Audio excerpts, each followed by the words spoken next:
love God more? Do I love me? I call it the street Jesus. Live from the Pathway Studios in Johnston proper. You are live from the Path.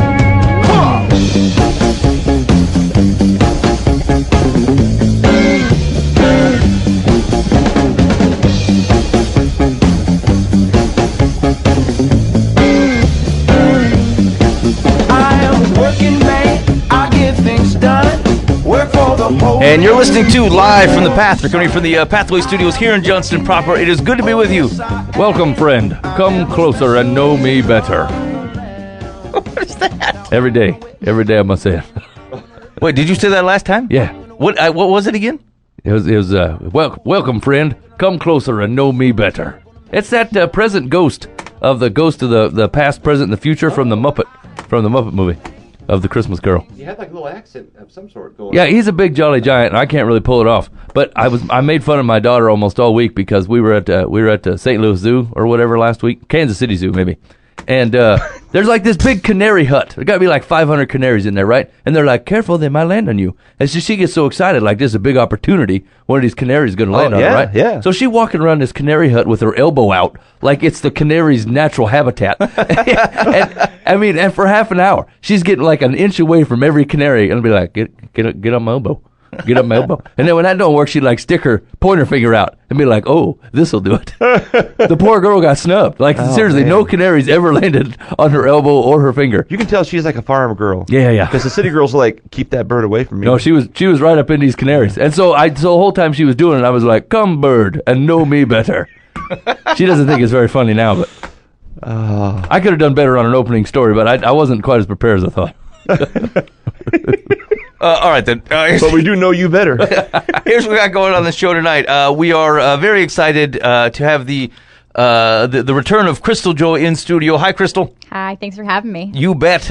Crystal has another book out. So last time she was in studio, we talked about her book, Completely Captivated, and Completely Yours is her next book. I assume that you only have like a Scrabble that only has certain letters.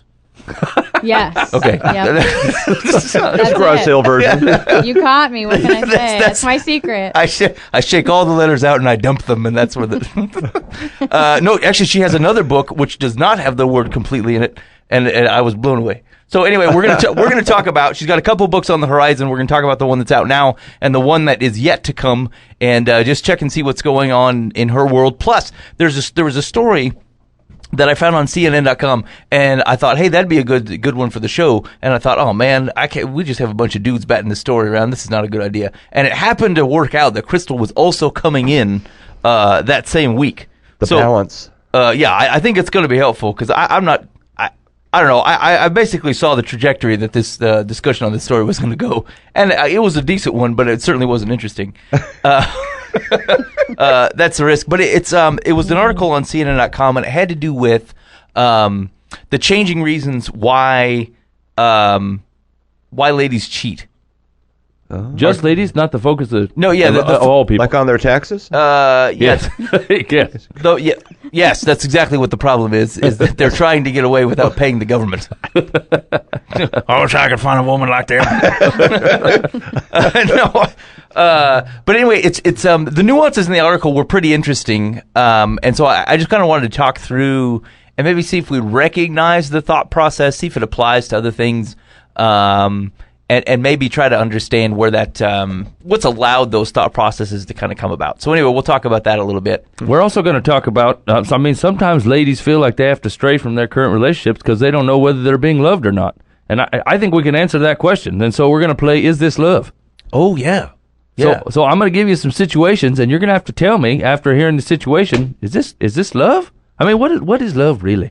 And so I bet we can get it nailed down between this article and Crystal's book, and then obviously my sweet quiz. I'm pretty excited about that because when you were here last time, I was not here. I can't remember why. But I had to watch it, and I thought I did not get to participate in that quiz. Do you remember how you did? How did you do in the home game? I remember thinking I would have done poorly live. Excellent. Yeah. Let's find out. Yeah. All right, so let's get reacquainted in case you have not met Crystal. Crystal, maybe just share a little bit about yourself, and then I wanted to talk about your new book. All right. I live in the Quad Cities. I just turned 31, and I'm a stay-at-home mom, and I also get to work from home as well.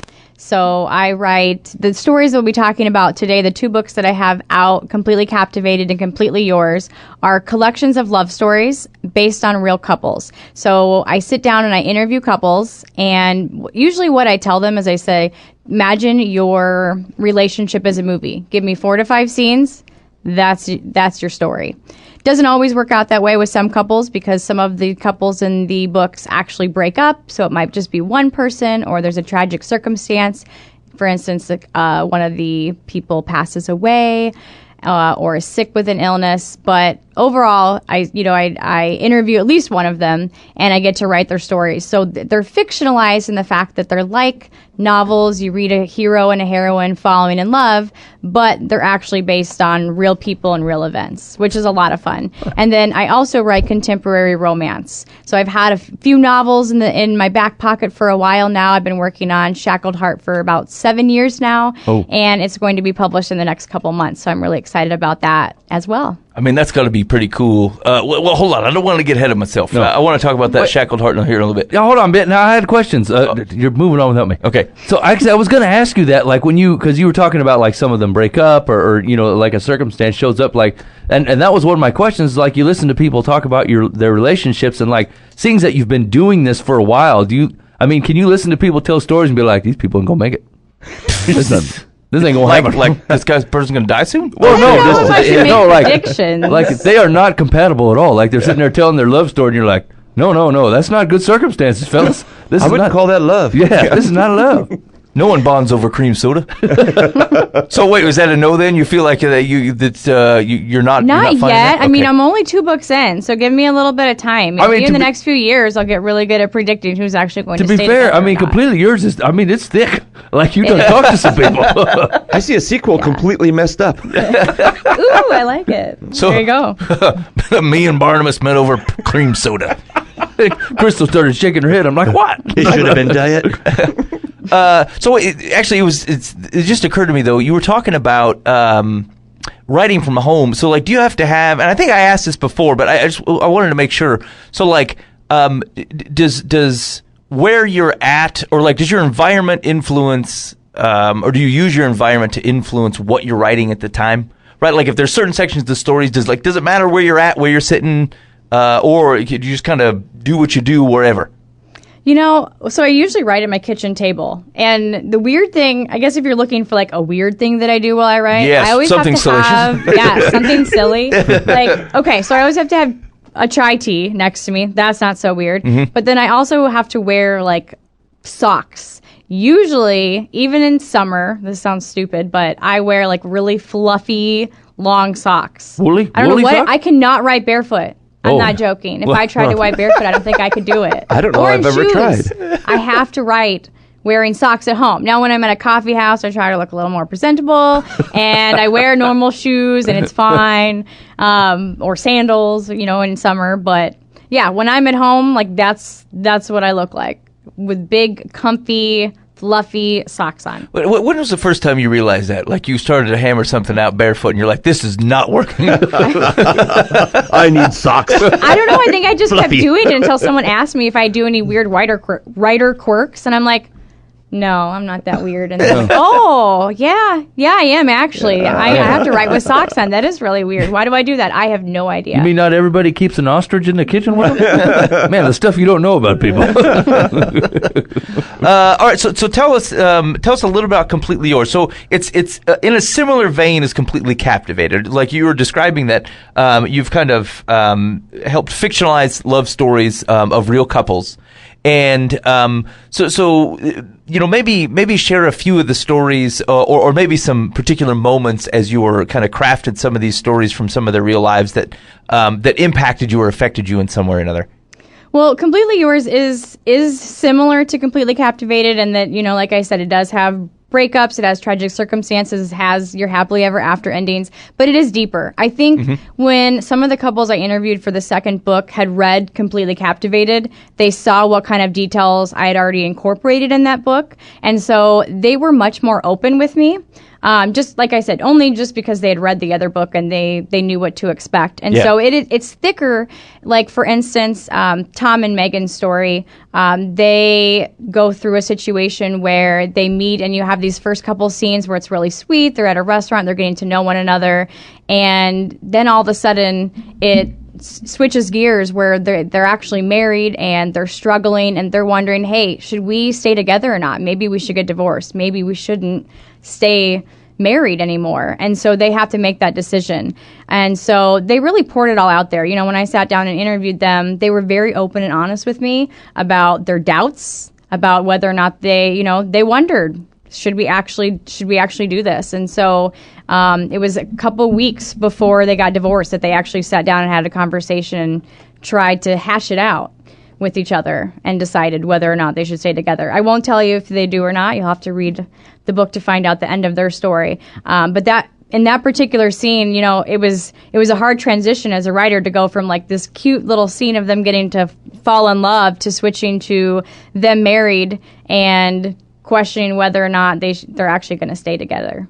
And that's I really like that about the stories in that people can see their situations in them, right? Because there are complications, there are changes in circumstance, and there are situations in which things look one way, and then as time and circumstances can change that, and that's hard for us to go through as people that are reading the story.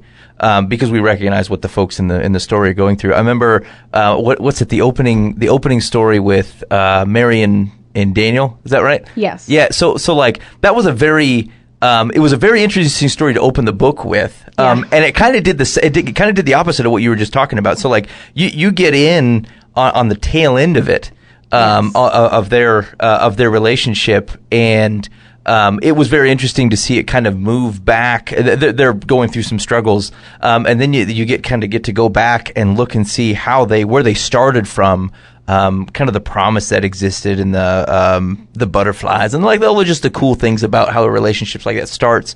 And then you get to see that through the lens of the modern day stuff they're struggling through. And again, there's just a lot to relate with, especially knowing that underlying these are real people who have gone through some of these things. It's easy to kind of buy into a world of fiction, and then you can kind of live in the world and get out of it. There is something that is really compelling, or that just sticks just a little bit longer with you, knowing that at the core, at least, there's some real people behind some of the stories. Yeah. In that particular story, I do actually decide to start with the divorce, and I just thought that would be a really good way to start the book because, it starts with this hardship and then goes back in time to them falling in love and then how it all unraveled and fell apart. And I did that because I thought it would be a really good example of what the rest of the book is going to be like, even though there are really, romantic scenes in the book, really sweet scenes where people are meeting or a first kiss, and there are a lot of happily ever afters. But at the same time, this book is more real than some of, fictionalized romance and even some of the other books that I write. But it shows how deep it is, Just in the last year or so, I changed my author tagline to deep-rooted romance. And I did that because I really like to get at the deep issues of life and relationships and love. Because love is hard. And so that's what I want to incorporate throughout the entire book, is that love is difficult, relationships are difficult, they're worth it, but you do have to work at it. It's not always easy. And sometimes I think, you look back when you're growing up and you read all these fairy tales, and even when you watch like Disney movies, it's so fun to see that, but at the same time, it's not real life. It's so much more difficult than what they make it out to be. That really is the truth, actually. You watch how some of them Disney movies unfold, and I watch my daughters watch them, right? And they're like, Ariel, blah, blah, blah, the mermaid. I'm like, hey, man, you barely know this cat with the legs. You all of a sudden going to change your whole life, tell your dad to shove off, and all of a sudden make these. I'm like, what, Disney? Come on. I'm trying to raise kids that respect their old man, maybe listen to a little bit of wisdom, and all of a sudden, we're promoting this gal that's making deals with some snake-alley octopus woman so she can live on land and not talk anymore. I'm like, you ain't even met this dude, Anyway, I hear what you're saying. I didn't think about it that way. I'm telling you, look at some of the morals of some of these stories, right? And here's They're the thing. scary. This is what I like about about the way that these write, right, is like there is there's a truth in it that you don't have to be like, hey man, that's true. Like you can just tell. Like when you pull up on something authentic, that can sniff of your life or anybody's life around you. It rings in a certain tone way better than like when someone has contrived, a complete scenario that you're like, I don't know, man. That doesn't sound like anything happened to me. But like you listen to people pine over like, man, especially divorces, they're just brutal to listen to some of these stories, and like you knew these people 5 years ago, 7 years ago when they met, and you're like, this is a done deal, right? It's done, it's sealed, it's fine. I could turn my back on these cats, come back and meet them in 25 years, and they still going to be smiling, raising kids, and having a great marriage. And like 7 years in, they're like, you know what? I don't see it anymore. And you're like, how did this happen? Yeah, I actually knew Mary. I know Mary and Daniel. Yeah. So to write their story, I had no idea what they were struggling with. I thought they were a great couple. Yeah. And I love both of them. So it was very interesting. I shouldn't say interesting. I was just shocked actually when I found out what was actually happening in their marriage. But Mary was very open with me and sharing about her relationship and all of their struggles, because she doesn't want anyone else to go through what she went through. Yeah. She went through a very difficult time, and you'll have to read the book, but I don't want to give away too many specifics with that one. But she turned her back on what she was seeing right in front of her, but she didn't want to see it. And so she really wanted to put her story out there for other people. Same thing with, Annie and Lucas's story. In that story as well, she really wanted to, both of them wanted to get their story out there for other people just to see.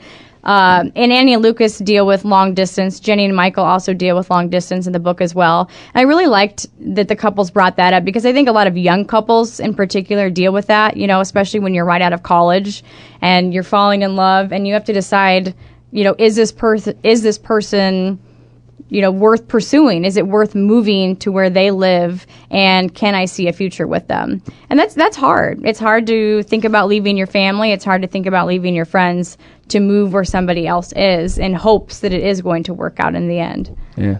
My daughter is going through that right now. We've been having some pretty deep talks. She's dated this guy for 5 years.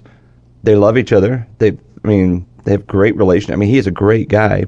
He suddenly decided to join the Marines and move to Kentucky, and just assumed she'd go marry him.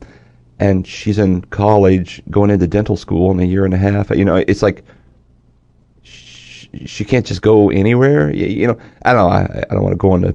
Anyway, she's real confused. Like they've kind of broken up and kind of not, and kind of and they're like neither one of them really wants to not change their plan.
You have a brand new job, and you're kind of reestablishing your identity.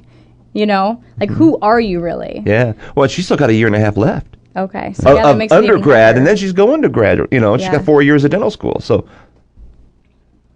That's hard. and he's got 6 years of Marines. 6 years of Marines?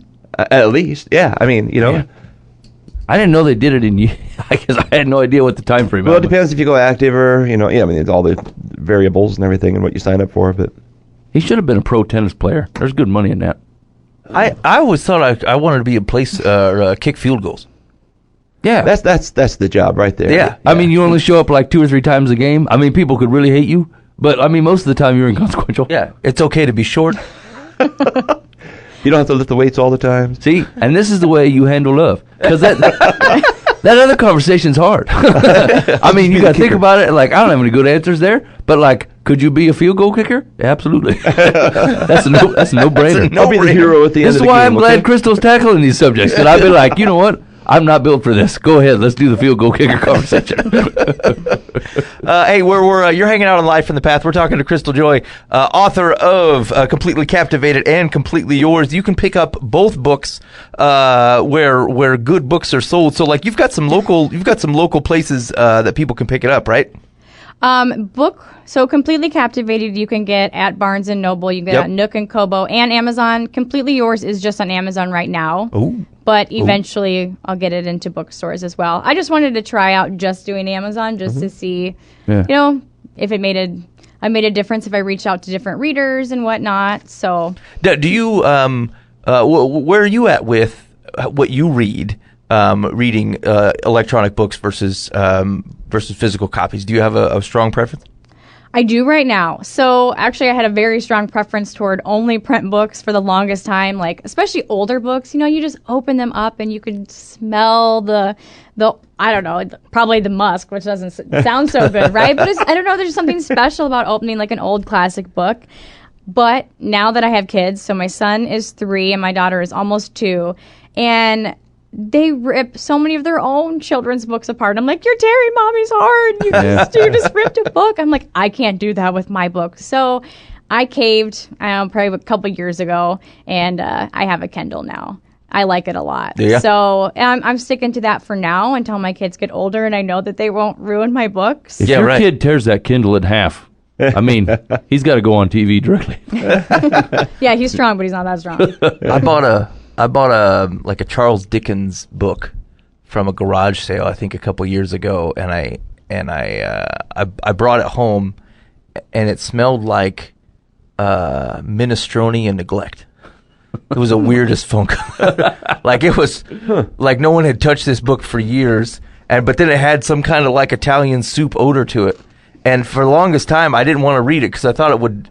Like obviously, it was like A Tale of Two Cities, which doesn't have that vibe, and I just smelled it, and it was distracting. I had to get rid of it. So do you have a Kindle then? I do. Yeah, there you go. I do, and I spent. What did I spend? I probably spent 2 days right when I got. Well, it was an iPad, and it was like the Kindle app on the iPad. And I went through and tried to find out all the old classics that were free. I thought I don't want to pay for any of this stuff, so then I went, you can get the Count of Monte Cristo for free off the net and just put it onto the iPad. And so I loaded a bunch of those up, and then I found that I didn't care to free read on it all that often, but it was really good for like the kids' books, or you can borrow things from the library, like the kids are reading the Wing Feather Saga. And that's really good to have on there. And then, but what I also found is Kindle will do a match. So like if you buy, my study books, I usually get in physical copy because I like to write and stuff. But you can do Kindle match, and you can buy the digital copy for like $3. And so if you're going to travel or whatever, it's really handy to have a digital copy of this thing. So that's where I've landed on the. I use it as my backup if I'm going to be traveling about. But otherwise, I do prefer the physical copy because I like to market it. Huh. I don't know when I turned into that. A guy who marks up books. I never liked that. I didn't like people writing and stuff. And then for some reason, somewhere it turned, and now I got writing everywhere.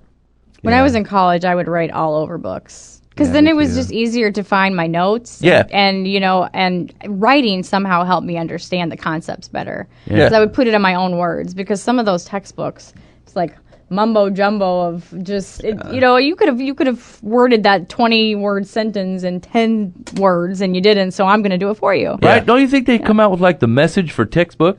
You know what I'm saying? Like just some guy that says it's like, oh yeah, that makes way more sense. Now I get it. Here's the deal. I'm trying not to reveal myself as the non-reader that I am, and so I just make side commentary every once in a while. I use a lot of highlighter because I don't want to have to go back and like, oh, it's somewhere in chapter 3. Oh yeah, It's yeah. like I don't want to read the whole thing. I was like, oh yeah. Yeah. How do you edit your own work? Do you print it out and kind of mark it up, Crystal, or do you read it in digital style? So I read it in digital style for a while, and I have a writer critique partner who will read everything as well. And we use track changes, if you've ever heard of that. Yeah. So we'll go through and we'll use that. And then at the very end of a book, usually like right before I send it to my editor, I'll print everything out. And then I'll do the same thing like we talked about with textbooks. You know, I'll highlight, I'll cross off things, reword it, and it's just one huge mess. I love to keep those just Yeah. to look back at them and go, oh my gosh, look at this mess that, you know, turned into something so much better after I rewrote all of it. Yeah. And so then I'll send it to the editor and make my online changes. How do pretty you much. how do you look at it with fresh eyes though? Right? Like after you Time. wrote it, like you just have to give it time. It's just built Yeah. into the process. Yeah. So, you know, like when I'm editing, then I'm working on the next book. So the editor has it for a couple months. I can work on the next book, and then I get, you know, the previous book back from the editor, and I could look at it with somewhat fresh eyes. Yeah. With Completely Captivated and Completely Yours, they didn't take me as long to write, mainly just because, like I said, I sit down with these couples and they already have some of these events thought out, and I write them. And so it was easier to look at those with fresh eyes because if I only work on them for 6 to 8 months, it's still pretty fresh looking back at it again. Yeah. Shackled Heart is a little bit different of a story. I've been working on it for 7 years.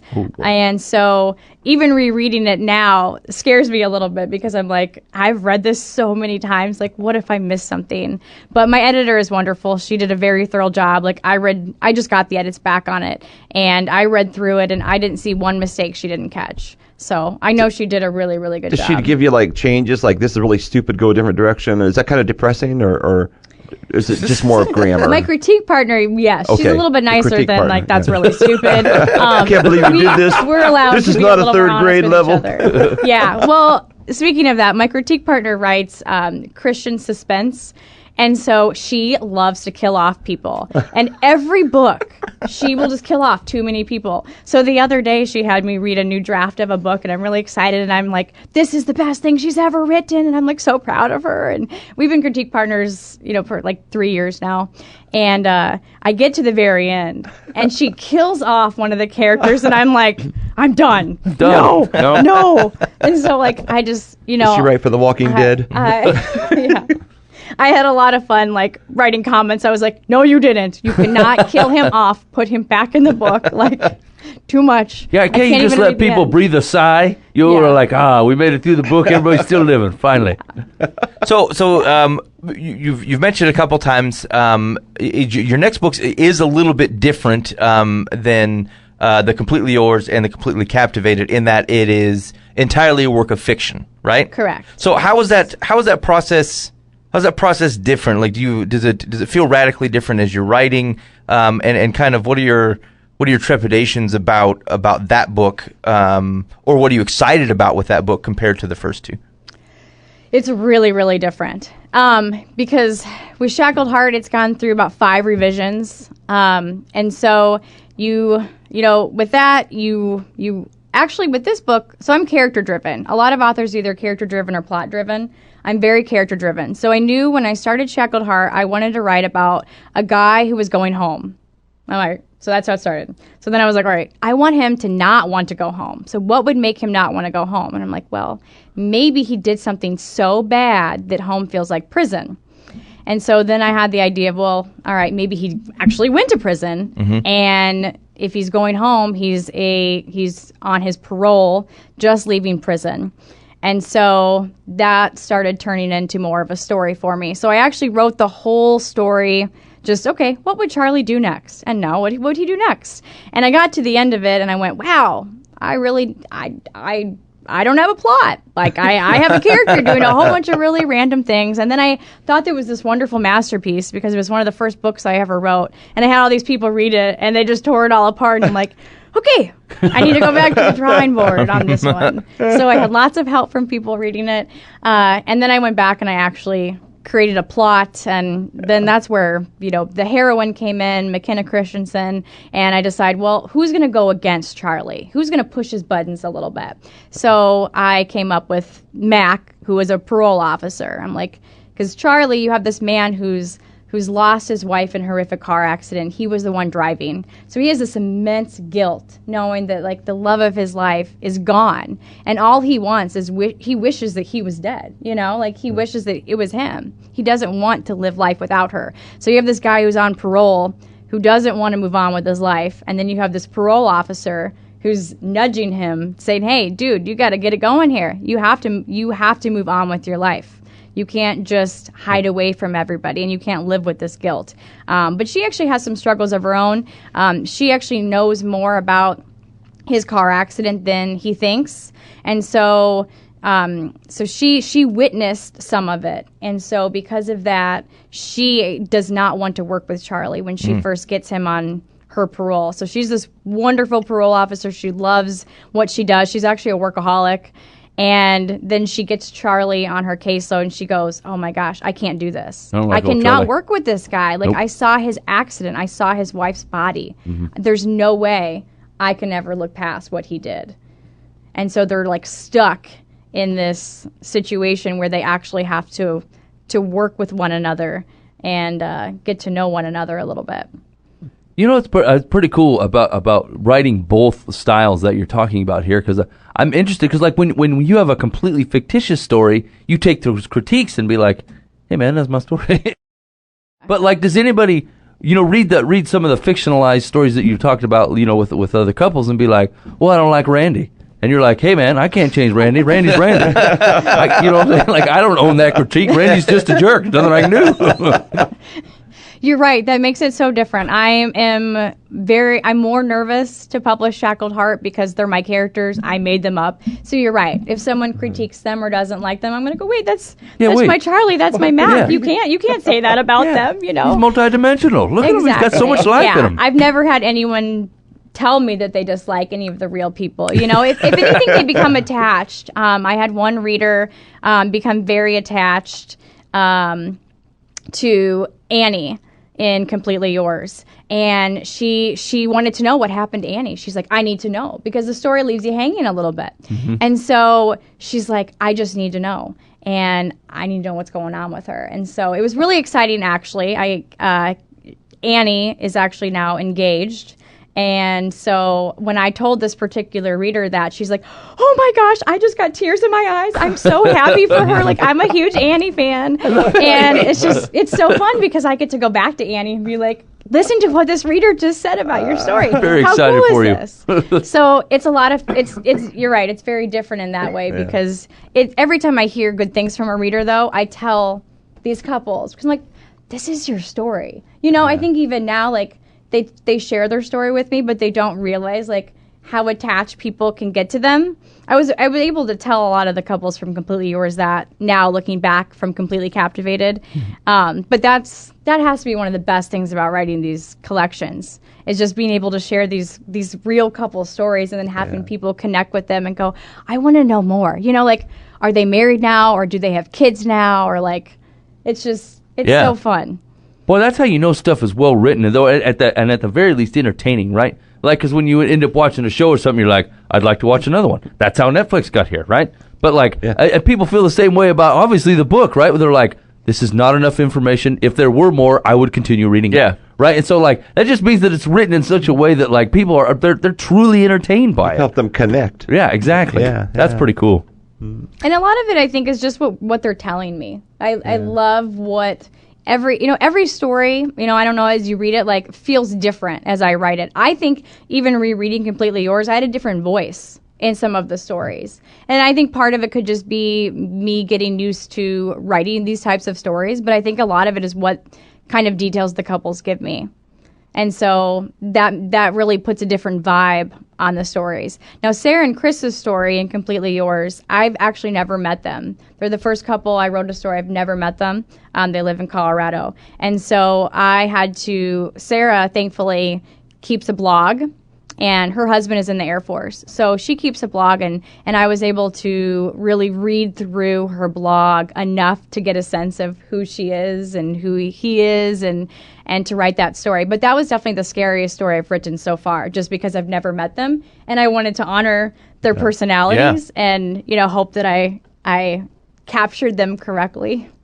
Yeah, has anybody ever reacted poorly to how they came off in an initial draft? No. Ooh. I feel like there's a niche market. That's how you knew Randy was a jerk. He's like, yeah, that's me right on. I do that stuff all the time. I mean, that takes some skill. I mean, I've said really nice things about people and they took it wrongly. Yeah. Yeah, that's true.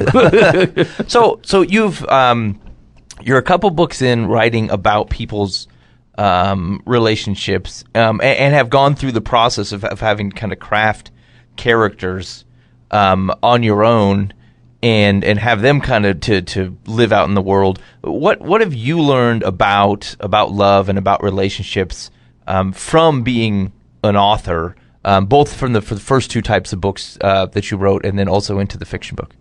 Well, last time what we talked about a lot was the fact that a lot of people don't value their relationship. So that's something that I've learned. It's very interesting to me when people find out that I'm a romance author of real life stories, is people go, oh, my story's not that interesting. Or actually, we went to a wedding a couple weekends ago, and one of my husband's colleagues told his wife, he didn't tell her that I was a romance author or that I wrote these collections. He's like, hey, if Schneck's wife asks, that's my real last name, but if Schneck's wife asks where we met, say that we met selling drugs. And she's like, what? Why would I say that? And then she got to know me and she's like, oh, okay, I get it. He's like, I wanted her to find it more interesting. So I thought that was really funny. We were team selling drugs. Nothing suspicious. That's what there. I mean. There's a million things he could have come up with, and he chose drug dealers. He did. Yeah. We were selling black market jungle gyms. Crazy days. Those aren't safe, you know. Yeah, but something else I think I've learned is a lot of these stories, it really showcases the sacrifices that you have to make for relationships. It could be something as simple as sacrificing your pride. You know, when you're having an argument with your spouse or a boyfriend or a girlfriend, a lot of times one of you has to give in. So you're sacrificing your pride in that instance. You know, the long distance relationships, someone sacrificing where they live. Maybe it's not exactly where they planned on living. It could be sacrificing leaving family or whatnot. You know, and so I think that it's made me more comfortable with sacrifice, if that makes sense. Yeah. Like I see other people doing it. And even in Sarah and Chris's story, like I love living in Iowa. And so it's my home. But to see Sarah move across, to Europe, they lived in England because Chris was stationed there in the Air Force. I thought, wow, she could really do that for somebody. I find that amazing. But she took that sacrifice, and when you read their story, you realize how hard it was. One of my favorite scenes in the book to write was when they just got to England and they don't have their stuff yet, and so they're in this almost empty house, and she's just really annoyed, and she tries to make the coffee work, and it doesn't, and she messed up something with the voltage, and so she takes the coffee maker and she sits it down on the floor and she just starts kicking it. And so I remember emailing her. I'm like, wait, so it was on the countertop and then you took it to the floor and you kicked it? Is that what really happened? She's like, yeah, that's what really happened. So, yeah, I think sacrifice is huge in relationships. And so that's key, I think, in a lot of these stories is you see that sacrifice. And for a lot of people, it works out. For some people, it doesn't. But I think in all these stories, it's worth it in the end. Yeah, boy. I suppose if we could all take a lesson like that away, things would be good. I often feel like I'm being called to sacrifice my pride, and then I like to walk it up the mountain and then say, just send the ram, Lord. I don't want to have to get rid of it. Send the ram. He often does not. I was just thinking, I hope my wife's listening. The prime lesson is kick coffee pot, not damn. And sacrifice. Hey, we're hanging out with Crystal Joy, author of Completely Yours and Completely Captivated, and the forthcoming Shackled Heart. Wait, was it Heart or Hearts? Heart. Ooh. Shackled Heart. Just one. Yeah. Just one. All right. So anyway, you can pick up, both are available on Amazon.com. That's my recommended ways of purchasing things. So yeah. I'd go ahead and just pick it up right there. And look, do you have any other events coming up, places you might be out and about signing stuff? Or I don't. Okay. I just got the edits back on Shackled Heart. Originally, I was thinking winter, but now that they're all done, I'm like, you know what? I'm ready to share this with the world. It's been sitting in my computer for 7 years. I think it's one of those situations where I just need to let it go. Time to get out. Yeah. So it's actually, I don't have a date yet, but it's going to be published in the next couple of months. That's awesome. Now these Yeah. are like from a Christian perspective, right?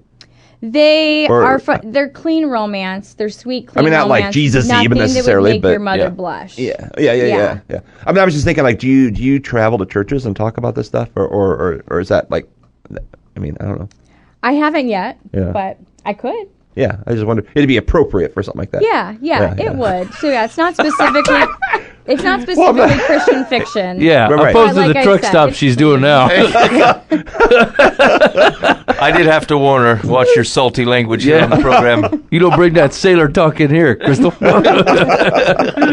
Yeah, you really have to worry about that. Gotta drop those drug dealing ways. That's right. You put them black market jungle gyms back in the truck. We buy from a reputable dealer. Yeah. So hey, pick that up. As you wait in anticipation for the first work of fiction to come out here within the next couple months, do pick up Completely Yours, Completely Captivated. So I'll tell you this. I think it will do two things for you that make it well worth the read. One, the stories are extremely interesting. And they're very well done. And the fact that you know that they're coming from people's actual relationships really does add an extra element to it that makes them fun to read.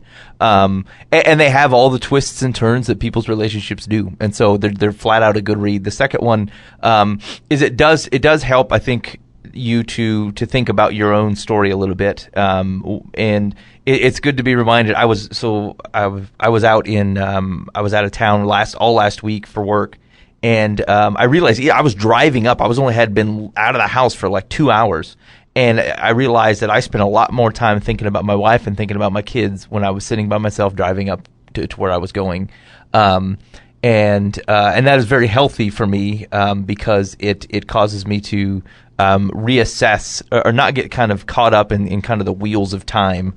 And the motion of my work and of just the other stuff that I have going on and meetings and all this kind of stuff, and it just let my mind wander and think and do very good thinking about my wife. Like one of the things I actually thought about my wife is the kids, we do a lot to make sure the kids are exploring hobbies and learning skills, and like I've got lists of things that I like to try, and I thought like my wife just doesn't have a lot of time for that stuff. Like she just doesn't have a lot of time for her to say, "Hey, this is what I want to do. Here's a skill I'd like to learn, whatever."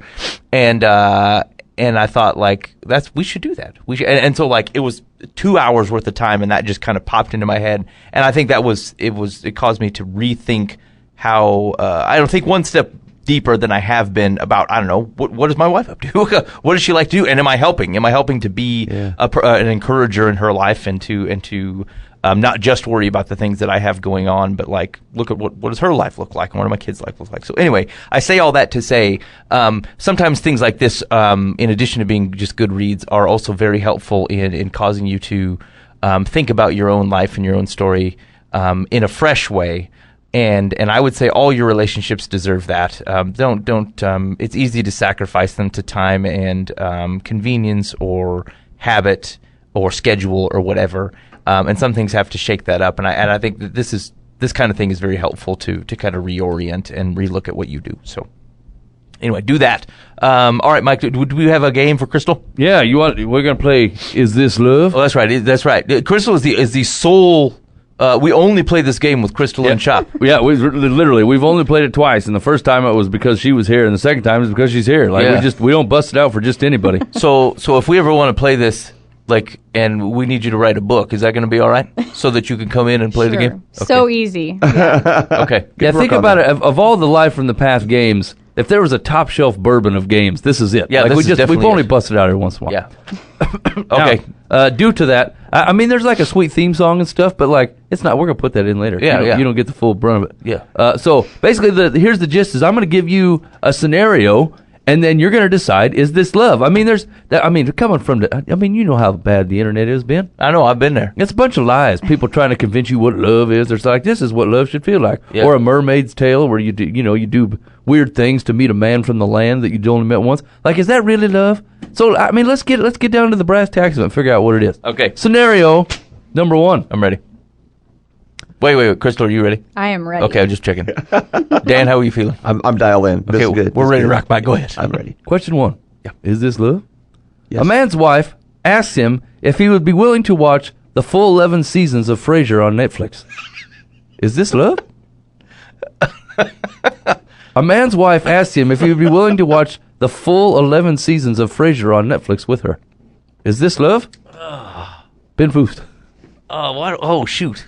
I became the booba? Yeah, you're the first one. Is this love, Ben? All All 11 seasons of Frasier. She asked him, not he volunteered. That's right. She asked him. Oh no, I don't think that's love, Mike. No. I think he's being punished. I think he's being punished, or he's not trustworthy. He's up to something, and so she wants to keep an eye on him, and feels like 11 seasons of Frasier will do it. Then I'll Yeah. keep him in place for a while. I got to know where he's at. Yeah, or she's trying to get him to admit to something and expects that season 5 will bring it out of him. Like he can't take it anymore. No more Frasier. And then he pumps out with whatever should happen. Yeah, so I'm out. I say that's not love, Mike. Ben says it's not love. Crystal Joy. I'm going to say yes. I think she wants to spend time with him, and it's something that she enjoys doing. And so if it is something she really enjoys doing, then the whole 11 seasons is a little much for me. But 24 episodes yeah, a it's year. a lot. But I would say he should say yes to watching some of it. Yeah, I know I went a little bit farther than I was supposed to, but okay, I'm saying yes. Okay. Ben's a no. Crystal's a yes. Dan Hudson, is this love? It's funny because the word punishment entered my mind too as I was thinking. I think it's a very unhealthy relationship that he is trying to love her with all of his heart, but she's making it difficult and she's pushing him away with Frasier. And so she's trying to escape, and he's trying. I'm going to say no. Ooh. Hold on. I may revisit my answer by What? something. You can't do Yeah, that. I agree. You can't do that. No. Okay, all right. Hold on. I'm going to add this nuance, though. I did not consider... You can't add a nuance. No, I won't change my answer. You hold my first answer. I'm just additional discussion point. It did not occur to me until listening to what Dan said, is that maybe it's not a punishment. Maybe she's actually trying to chase him away. She says it's his fault. I want to send him It's to the unhealthy. garage. What will do that? 11 seasons of Frasier. I did not think of that. Ooh, that's clever. I'm saying it's not love. I'm just saying the underlying undergirding might have changed. Go ahead, Mike. A man's wife asks him if he would be willing to watch the full 11 seasons of Frasier on Netflix with her. Is this love? The answer is yes. This is love. She actually has been noticing that he's been secretly watching Frasier, and that's so to sweet. not make him look a fool and girly, she has brought it up, and now they're watching it together. That is indeed love. Wait. So she's spying on him? Well, you can tell on Netflix what has he's been secretly previously watched. He's watching Frasier at 1 in the morning in his underpants. He travels for work and he watches Frasier when he's in the hotel room. And she thought, recently watched Frasier, that's weird. And so she went to check on it and thought, he really likes Frasier. He just doesn't want to admit it in front of me. Oh, that's suspicious. That's really funny. That's love, Ben. That is love. I don't like Crystal's optimism. Next question. Crystal, 10 points. Ben and Dan, nothing. Come on. Question number 2. Is this love? Dude gets on Facebook and writes, my girl, and then puts an emoji face with hearts for the eyes. Is this love? Dude gets on Facebook, puts the phrase, my girl, exclamation point, and then includes an emoji face with hearts for the eyes. Is this love? Crystal. No. That is not love, says Crystal. No, I don't think so. Either he's being possessive or, I mean, it's cute. It's cute when people do that, but like, you could just have a crush on her. I don't think that's deep enough to call it love by any means. Shallow. Facebook shallow. Yes, Facebook shallow. Crystal's no. Dan Hudson. I absolutely love. If you pull out the emojis, that's serious. I had to switch to a going different all the way. keyboard. I had to look through stuff. I am in all the way with this relationship. I'm pulling out the emoji with the hearts. Dan says that's definitely love. I took the time to write my babe and an emoji with a kissy face. That's love on the Facebook. Ben Foost. I feel like I'm lacking information. Is this the first time he's done it? Yeah, it's first time. What? We didn't get to ask questions. Actually, you chose not to ask questions. Ooh, good point. We assumed. In your face. I'm not saying Crystal's not right. You probably can't ask follow-up questions. Angry face. I'll remember that for next time. Yeah, no, I think that's love. Dude puts my girl, and then emoji face with the hearts for the eyes. No, you shush, Ben. You're done. They're hearts. They're hearts. Is this love? Yeah. No. No. You and the entire internet don't discuss your love life with tweets aimed at one person, and you share it with everyone you ever met. That's not love. That's attention-seeking weirdness. No. I'm with Crystal No, Joy. hold on. It's I'm deplorable. not saying it's not attention-seeking weirdness, but it doesn't mean you do not love her. Yeah, it does. It means you love attention. Otherwise, you would just walk up to the girl and say, I love you. No emoji face and heart-shaped thing needed. No, you could have done like Diet Coke emoji Hey, face to draw stop trying to attention. love people through the internet. It's not love, Ben. You and 1,000 of your friends don't need to see the emoji face internet thing. You just say, hey, babe, I love you. You know what I'm saying? It's not love. Crystal Joy points. Ben Foose, no points. I think he said both. You don't know my man. Crystal Joy now gets double points because I don't like your the attitude, overflow frankly. of his heart. First of all, you've tried to ask follow-up questions, and then you tried to amend your answer. If there's a penalty box in this game, you get it. I just want to be right. Question number 3. Lord, send the rain. Send the ram. Question number 3 in. Is this love? A girl puts my man and then includes an emoji with a smiley face and hearts for the eyes. Girl gets on Facebook, writes, my man, includes picture of man, and then has emoji with heart eyes. Is this love? Dan. So she includes the picture of the man, huh? She put a picture of the man. I'm going to say no this time because see men are men of a few words and women speak many more words per day. Tread lightly, Dan. And even though a picture is worth 1,000 words, that's still not enough. It's fake, and she's trying to cover up something. My man, emoji face. No. No. Dan says not love. Oh. Skipping Ben. Crystal. Like, I'm being set up. This is fake news. I feel like this is a trick question. That's what I'm saying. But I'm going to go with yes. Crystal says love. Okay, because here's what I'm thinking. If it's a picture like maybe he just graduated or maybe he earned a degree or maybe he got a new job, like she could be really proud of him. What if I So- said he's drinking a 40? Does Well, that that's- change your answer any? Yes. Okay, he's Yeah. not. What's a I just 40? wanted to know how attached you were to your answer. Yeah. No, I think because if she put a picture like that, My then- man. Yeah. Yeah. Okay. I Okay. say yes. Yeah. Crystal will love. Ben. I'm being set up. No, go ahead. No, Go ahead, Ben. no. What's your answer? I don't like this. What did I answer the last time?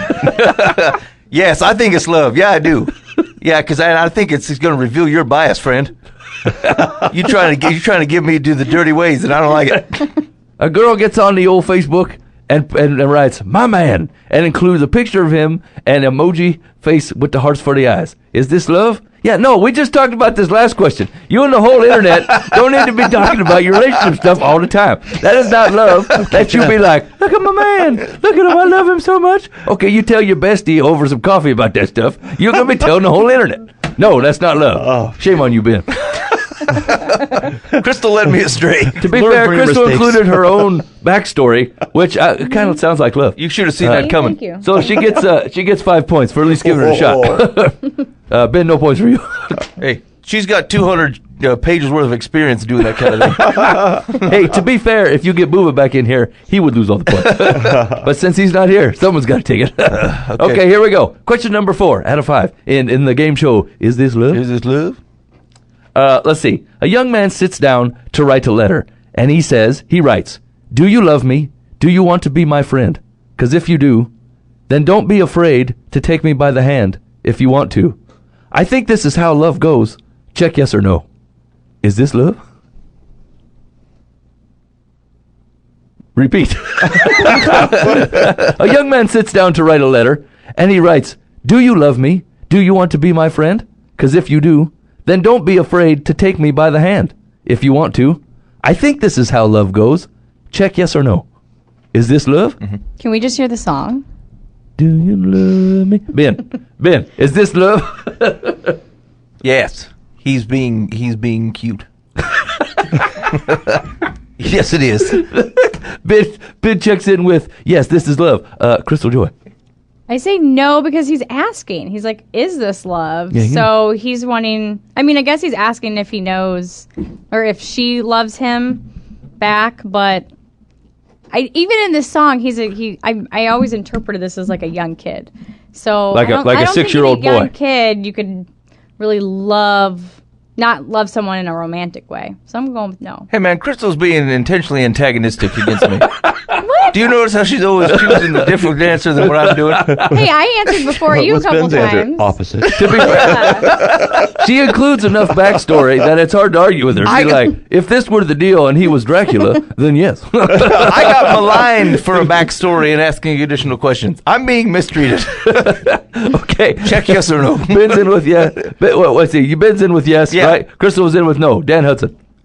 You see, I don't know what this song is. Is this some real classic I should know? It's is. an old country like a tune. 70s. It's country. Yeah. Well, that probably explains. They met with that song and they're 30 years down the road and he's writing it as he's being cute. Oh, well, if it's a country song, it's got to be true love. Dan says yes. Oh. Definitely got to be love. Yeah. I mean, That's a good answer. it's like, yeah, I'm gonna say it's true. It's Yeah. love. Yeah. Do you love me? Do you want to be my friend? 'Cause if you do. You've never heard that song, Dan? I don't. I didn't sing it right, but I mean that's the general gist of it. Anyway, Put a cowboy hat I'm on, not I gonna probably read. I'm would've not got gonna it. reread the whole question because y'all know what the song is. Uh-huh. Here's the deal. No, he spends that entire letter talking about himself. Right? He's not trying to feed into the woman or be like, "Hey, I love you. Hey, I you can make love your me." life better." He's like, "Do you want to be my friend? You should hold my hand. You should check this box." He's a selfish, antagonistic dude. Wait, every time you say you're saying me. He's basically like Eric It's from a The Little 50-50. Mermaid. You know what I'm saying? He's like, why don't you stop living your life and come dance on my land? Well, take your voice away, but who cares? Because I get to hang out with a lady with wears a bra all the time and has red hair. I mean, he's completely a selfish man. No, that is not love, Ben. I don't know anything. No, you should read more of Crystal's books. Maybe you should get in touch with life. Final question of Is This Love? Question 5. A woman writes a letter to her husband and leaves it in his briefcase for him to find while he's out of town. Is this love? There's no way you'll figure it out. Question number 5. A woman writes a letter to her husband and leaves it in his briefcase for him to find as he's out of town. Is this love? Dan Hudson. This is not love because she's suspecting an affair, and she's trying to remind him that she's still there. It's an accusatory letter. Like, Yes. I'm on to no, you. No, it's just a guilt letter. Oh. Hey, love you. Oh. You still love me, right? Oh, I see. Check yes or no. Dan says, no, these underhanded ways. No, that's not love. Ben. These mind games are coming at me. My head is foggy. It's in the what was the note in? In a briefcase. Is it like a duffel or is it like a legit briefcase? Yeah, it's a clasp, a briefcase, no combination. Steno pad or like a scented like a linen finish on? No, the she paper? wrote it and put it in an envelope. What'd she write on the front of the envelope? Is it perfume? Love. on it? Just the word like not his name. Right, not his name, just love. How does she address the letter? Dear, what? No, she doesn't do that. What is she? She just gets right to the heart of it. There's only one recipient. She skipped the formalities. Does she sign it? No. No. That's love, Mike. She also put a piece of beef jerky in there. Does that help? Oh, Well, that changes everything. Why's the beef jerky in there? Is it vacuum sealed? yeah. No, I think that's love. He's going on a long trip. That's why he needed a briefcase. She took the time to put something in her own handwriting, and everyone loves beef jerky. That's love. Ben says love. Dan says manipulating shrew. Ben says love indeed. Crystal, you're the tiebreaker. Well, Ben, you'll be very happy to know that I agree with you, and I'm going to go with yes. I think she's antagonizing me by placating me, Mike. I can't win. I can feel this on the other side of the monitor. Okay, this actually the answer to this question actually has two separate answers. Am I right in one of them? Because I couldn't decide. The question was: a woman writes a letter to her husband and leaves it in his briefcase for him to find while he's out of town. The question is this love? And both answers are yes. This is love. The first scenario is: look, he just wants to. She wants to remind her husband on what he's missing when he's out of town. right? Like absence, heart grow fonder, that kind of thing. The second answer is there's also love because she's actually teaching him how to read, and she put the letter, which is Q, in his briefcase. And so slowly he'll get it. Wait, the beef jerky was unrelated? Yeah, actually, I just threw that in to throw you off the scent. Did she use the message version? Beef jerky is known as a hateful food. If someone gives you a piece of beef jerky, they ain't your friend. No, it means you're going to persevere through rough times. No, it means you better eat up, friend, because this is the last bit of food you're going to get in a while. No. Beef jerky is meant to sustain over the long haul. You don't have to eat fast. If they gave you a raw piece of chicken, that would say eat quickly. Good luck cooking this poultry. You in the middle of nowhere. Wait, so who won the game? Crystal by far. Of course. I didn't even get a digital scoreboard. I just wrote Crystal wins on a piece of paper, knowing beforehand that was probably going to be the deal. That was fun. Yeah. Hey, man. Game, guys. Yeah. Ben, you're going to have to doctor Come that up. You know, that's well thought out. Yeah, good game, fellas. I trounced you. Do this again Yeah. sometime. How's it feel to lose in your home court? Sitting on your comfy chair behind a couple computer monitors, acting like you know the world. You're listening to Live from the Path. We're talking to Crystal Joy, who just, significantly trounced Dan and I in the Is This Love game. I think we lost. Wait, did you win last time? That game? Yeah. Yes. Yeah, she did. Yeah. I had to distinguish. You caught that? Which game? Yeah. The love one, right? One, really no. One, yes. Yeah, Secular Solomon's kind of a mop. You know what I'm saying? Like, it cleans the floor with people. I'm not good at it either. Boov is terrible. He's the worst at it. But like, it's a tough game to win. I'm not good at it. I wish I was better. Okay. All right. Let's see. Oh man, I don't know. You have time to get to this article, or you want me to just dole out? We want to do some advice. You still have to act, too. Oh yeah. Yeah. All right. I don't think we're gonna have time for the article. Okay. So we're gonna have to buffoon it around next week. Okay, yeah. So we were gonna try. We didn't want to give away too much of the upcoming book. So what we thought we'd do was have Crystal give us the names of two characters, and Mike and I would act out a scene, and then Crystal would say whether that's close to what's going to happen in the book or not. So I mean, if we guess it right on, that's a freebie. You get free plot points. All right. So I will be McKenna, the girl Good memory. parole officer. Is that right? Correct. Yeah, I'll be McKenna. and I'm You'll be Charlie, I'm Charlie. the parolee. So I want you guys to act out the first time they meet at Charlie's first parole meeting. Okay. Do you want any more information? Yeah, on I'm gonna that? have just a little bit more, so my muse is right. Okay, so like I said, McKenna actually witnessed Charlie's car accident. So when she sees him, she's very upset. She does not want him on her caseload, but she can't tell her supervisor that because, like I said, she's this awesome workaholic in her supervisor's eyes. So she doesn't want to look bad. And then you have Charlie, who is he's finally out of prison. So he's recently out of prison. He's feeling really guilty about losing his wife. He misses her like crazy. And the last thing he wants is this parole officer telling him how to live his life. Ooh. Okay.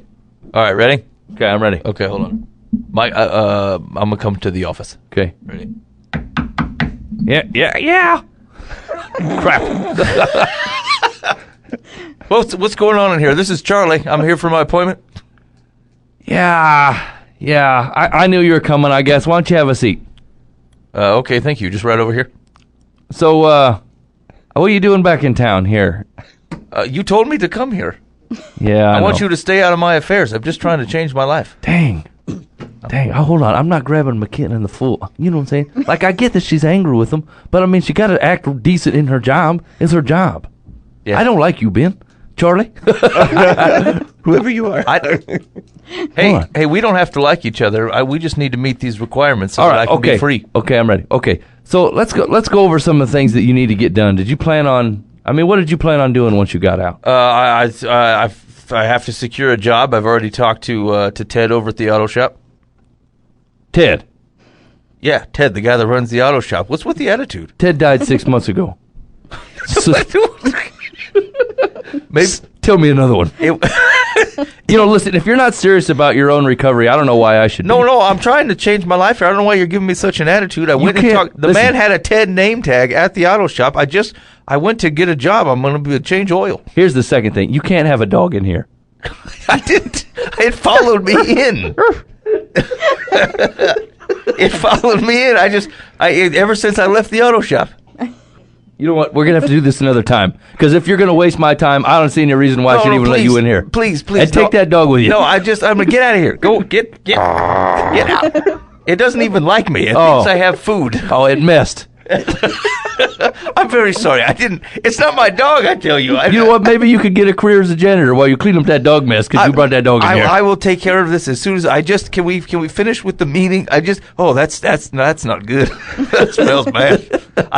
It's not my dog though. I'm trying to change my life. McKenna.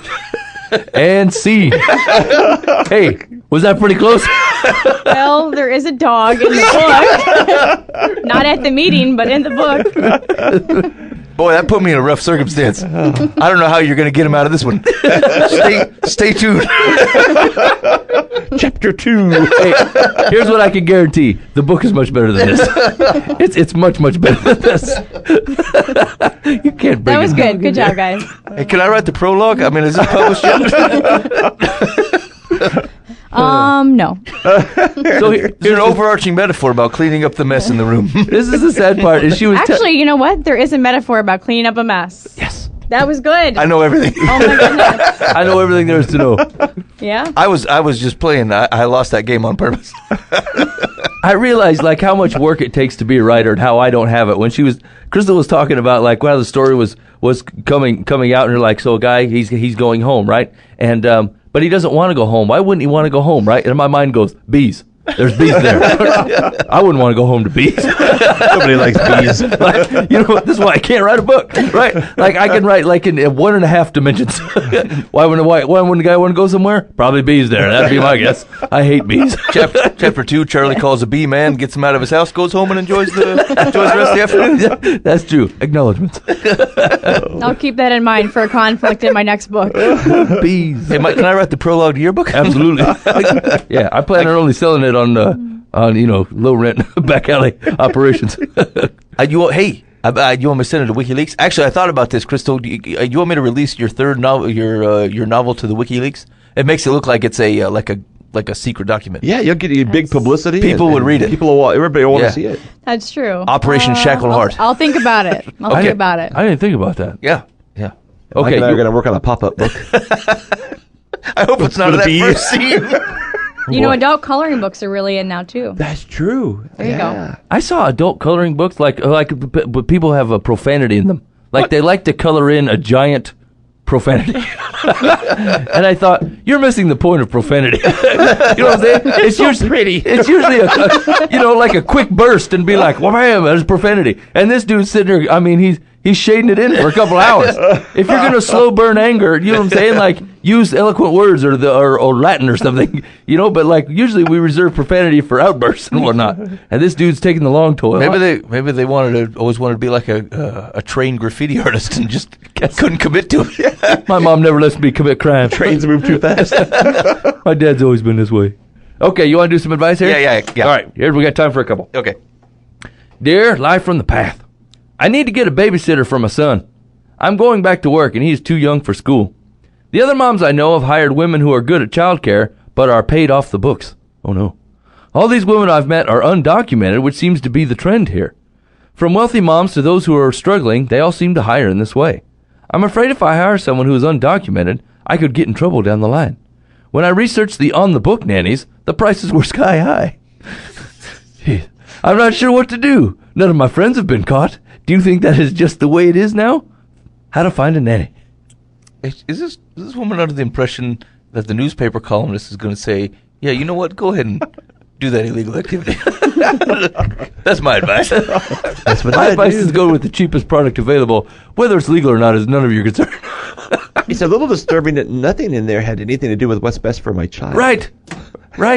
They're not like, hey, they seem to pay real good attention to the kids, or they, quality time or whatever. They're like, one is cheaper and undocumented, and the other one is very expensive. Right. What should I do? I got a lot of irrelevant details. I think you're messed up. Yeah. Quit your job before you go. Yeah, my advice is just don't go with the illegal activity. I'm sure the ladies are nice. I'm sure they're wonderful. But it's not legal. You have to not do that. Crystal, thoughts? I think if you use care.com, you can either I think you can have them fill out information. They're actually pretty good prices on there. Like I've used it a couple times, and you can use you can have them fill out tax forms if you want to. Oh. So, and I think when you fill out your application, you can request that you want someone who will fill out those tax forms. So if she wanted to do it legally, she could. So using that, and the prices are pretty good. That's true. There's another route besides just asking people around you, right? Like, I mean, we have the internet. You could basically search anything you want. You've put no other work into this besides what are the wealthy people around me doing? I mean, so like it makes sense to check with people around you, right? Sure. Like if you're going to have people you know watching your children, but like that actually doesn't seem to be what she is asking about, right? She's not saying, "Hey, I know these people and they do a great job." She doesn't know any of them and is just trying to decide on a price point and a level of legality. Well, I mean, here's the thing. It's basically the question she's proposing as if they said, look, I want to know how to get myself through life better. I'm all stressed out. What do you do? And then she asked everybody she knows, and everybody she knows says, heroin. And then you're like, well, I guess I don't have any choice. Heroin's the only way to go. Heroin's the answer. You know what I'm saying? Like, you've just basically asked everybody and said, well, I don't have a choice here. Yeah. So to her, what was the final part of her question? Like the actual question? Let's see. Is this normal? Yeah. Her question was, do you think this is just the way it is now? No, I don't know anybody that's doing that. Dan? No, I agree with Ben. Yeah. I think, she really needs to find someone she knows. Gosh, these are your children. I get a little extra sensitive with this stuff. I would never give a stranger into the care of my children, ever. I mean, that's me. You know, it's funny because like we talked about like missing some of the important detail when my daughter was, I don't know, 6-8 months old or whatever. We were gonna have to have her go to a daycare or something because my wife had to go back to work, and we started to interview these folks, right? And I went into this one place, and this lady had a porcelain cat on her table, and it was a daycare, and I thought, nope, nope. Because you're an idiot. You know what I'm saying? I mean, you can't say porcelain cat? You cannot have a porcelain figurine in your house and be like, I'm a daycare. You're not a daycare. Yeah. Daycares have fuzzy dice and balls everywhere, and random bits of Nutri-Grain bars and food, and sippy cups that are hiding under furniture. That's what a kid's place looks like. Like a daycare that has like breakables. You're just not good at your job. I don't trust you with my kid, right? Like that's the stuff that adds up to me. You know, and so like I don't care. It doesn't really matter what you cost or you know who recommendations you come by, right? Like the important stuff is like if I have to leave my child with you, there's gonna want to be some things that I need to know, and they're real specific, and I'm gonna want to know you real well. Yeah, I like real well. Like I almost would prefer if you were just a family member because that keeps me from having to vet you. Because I had a very bad experience with one of my kids going to a lady's house after school, or whatever, and like she was there for 3 or 4 months, and I'd come pick her up, and she'd be crying, and I'm like, hey man, what's going on? They're like, yeah, she just does that. I'm like, what do you mean she just does that? Yeah, she kind of sits by the stairs and cries. I'm like, don't you figure this had been a good thing to tell me 3-4 months ago, you know? And I'm like, I'll never do this again. My wife quit her job that day. Said, that's it, we're done. We're not going to do this, you know? And so like, I think you're asking all the wrong questions here. Yeah. Really. Yeah, I Just mean, the like, truth. sometimes those are difficult, right? Like sometimes you don't have a choice. Sometimes like your life circumstances don't allow you a ton of flexibility there, and so. But the core is you got to figure out what's important to you, right? Like there's 100 ways to get it wrong, but that doesn't mean there's not a way to get it right. You got to figure out what's important to you, and what we didn't hear, and probably in that question was stuff that would have been on my list. A great list of things important. Although I mean, cost, I'm sure will do it. Like you have to actually be able to pay somebody, but Right. like I think if your options are I don't know what to like paying more for something that you trust and that is legal versus the illegal thing, even if everybody else is doing it, I think you're gonna have to go with the legal item. Yeah, I agree. Flat out. Secular says, it is true that many mothers or families in New York City, as well as other parts of the country, employ undocumented workers to care for their children. It's not a new phenomenon. It's part of the ecosystem of the United States economy, believe it or not. But that doesn't make it legal. There are many manual labor jobs as well as home care jobs that are filled, blah, blah, blah. Well, she's going on a rant here. She's basically saying, You should hire a person who's filing with the IRS and paying taxes. That's basically what Crystal said. Fine. Like, get a legit person that fills out some documentation. Yep. That's right on. There you I was go. just saying that was an option. Yeah. Well, Secular went on like a 3-paragraph rant here. You want to do one more, Ben? Yeah, We got time for one more. One more. Dear Live from the Path, it's not even Halloween yet, and my kids are already telling me what they want for Christmas. That's because the kids' channels they watch are cluttered with toy commercials. I hate it because I do not want them to think we are materialistic. I was taught to think of Christmas as a time to give to others and to spread joy, not to chalk up how much loot I collected. How can I teach this to my kids if they are inundated by commercial pleas to have their parents buy them things? Hey, I got an idea. Why don't you stop letting them watch them commercials all the time? Holy cats. I mean, is that too far off of logic here? Like, my kids are watching these things. I let them watch the show called Gang Violence done at home. And then all of a sudden, they start acting violent. And I'm like, where are they getting this stuff I don't from? understand this. I tell you a true story. That's not the true story. True story is like, I struggle with, as my kids getting older, on how much YouTube I let them watch, right? They like to watch a couple things on YouTube about these. There's like 25 or 30-year-old people who are playing video games and then narrating themselves playing these video games, Yeah. right? And like, it's not foul or anything. There's nothing, there's no bad content or whatever. But like, there's a level of narcissism that it takes to record yourself playing a video game for an hour and then post 3 updates a week, right? And my kids absolutely love this thing. So long story short is, I thought, well, there's no harm here, no bad language, no sexual content, whatever. They can watch a kid play a video game, no big deal. Well, it turns out it's like that. The narcissism just started to leak into them, right? And like they just had this weird attitude about them that like it was all of a sudden entitled and they were very important compared to what the world was, right? And I thought, where did this come from? They're not getting this from their mom. They're not getting it from me.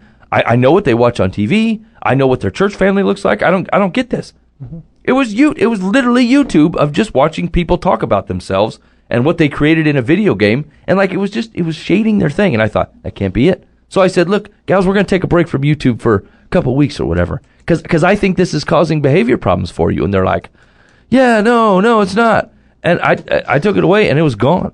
Like, they weren't even sly enough to, like, reintroduce these bad characteristics so they could have YouTube back. Like, they just, and it went away, and it was gone. It was gone completely. And I thought, holy cats. Like, I mean, you knock off the big 20. Like, don't be looking at butts or whatever. That's not going to happen. Don't listen to the things that got bad words in it. That's cool. But like, it's all this other weird stuff that seeps into them. And, like, you're the filter. That's what God made you for. Your job is to watch what's going in to impressionable kids, right? And so, like, you absolutely cannot throw up your hands and be like, I don't know, these kids are materialistic. They watch all these commercials with the stuff on it. Be like, it's your TV, it's your kid. What are you doing? Right. All these things are under your purvey. You're the parent in the relationship, So I mean, You can always say, I know you want this. No, yeah, no, you're not going to get it. I try that all the time. It's actually fun. Yeah. Especially as the kids grow older. They ask with impassioned pleas, and they're like, Dad, we should really get this. I'm like, yeah, no. In fact, and now that they've gotten to, like, my oldest is 10, I get what I use the magic hand. She's like, Dad, we should go do this. I'm like, let me ask the magic hand. She goes, the magic hand always says no. I said, that's why I ask him, because then I don't have to be the bad guy every time. And then I just shake my hands together and open them up, and I go, yeah, no. Man, that's too bad. That is too bad. That guy's tough to get along with. You know what I'm saying? But they get it. They get it. Like, they're not mad or anything. They get it's a joke. But I'm saying no, and like, my no's a no, and then that's it. And like, you don't have to explain it to them. You don't have to sympathize with them. You just be like, yeah, no. Right. No, that's not what we're gonna do. and like the benefit of that type of thought process is like it's not like you're invested in the power of the no, right? Like it feels like you're being straight with an answer. You're not dodging your own kids like you're afraid of what the reaction is going to be. But like, it's not a harshness. It's not a punishment. It's just like, I'm the well-reasoned individual, and we're not going to do this. Yeah. Okay. Yeah. And so like you can do that a way where the kids like actually get a slight amount of joy out of being told no, even though they don't like the answer. It doesn't have to be kind of like an overly harsh, hey, stop asking me those things. I usually if they ask me 10 times, I usually joyfully be like, no, it's the same. It's the same. Great. I know, just write it here. Here's a piece of paper. You hold on to it, and you can do this yourself.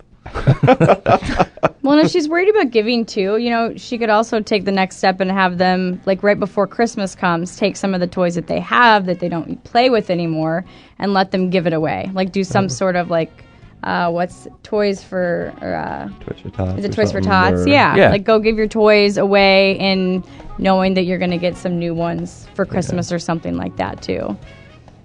Yeah, I think there's a lot of ways. There's a lot of ways to address that. And I mean, here's the thing: you do have to have your child's eyes on this thing, right? They are, depending on how old your kids are. There's kids, right? Like, you ain't gonna convince them. They get free stuff on Christmas. They're not fools. You know what I'm saying? And they're gonna see it that way. Like, I expect some of this to start hitting them when they're like 8 or 9 or 10. They start seeing the world a bit bigger. They start seeing a little bit past their own fingernails, and then, they'll get it. So if, like, your 5-year-old's like, give me toys, like, they're 5. You know what I'm saying? Like, you correct them and get them heading the right direction. Like, but don't be like, my kid's a selfish jerk. I can't believe I've raised such a brat. You haven't. They're 5. They'd only see past their own hands right now, right? And so, like, you got to have some grace and some freedom to let them grow up and decide who they're going to be. And, like, your job is just to correct them in that way. And so, like, you got a materialistic kid. One, stop letting them watch all those commercials. Don't, like, you want to feed into them. Don't let everyone else feed into them. You only get X amount of time with them, right? So feed them the right stuff. And don't feel bad about taking the stuff that they don't need.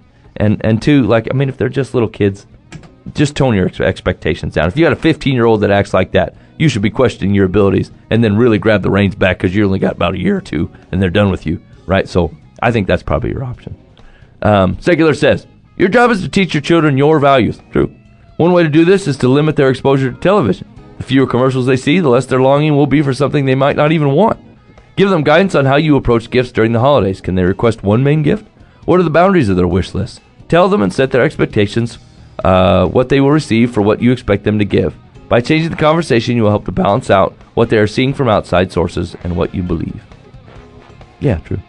Well, it's very rare. We pretty much spot on agree with Yeah. Secular. Yeah, that never happens. Yeah, I mean, He's like, let them go to the toy store and pick out whatever they want, and then tell them to shut up. I need to rethink my answer.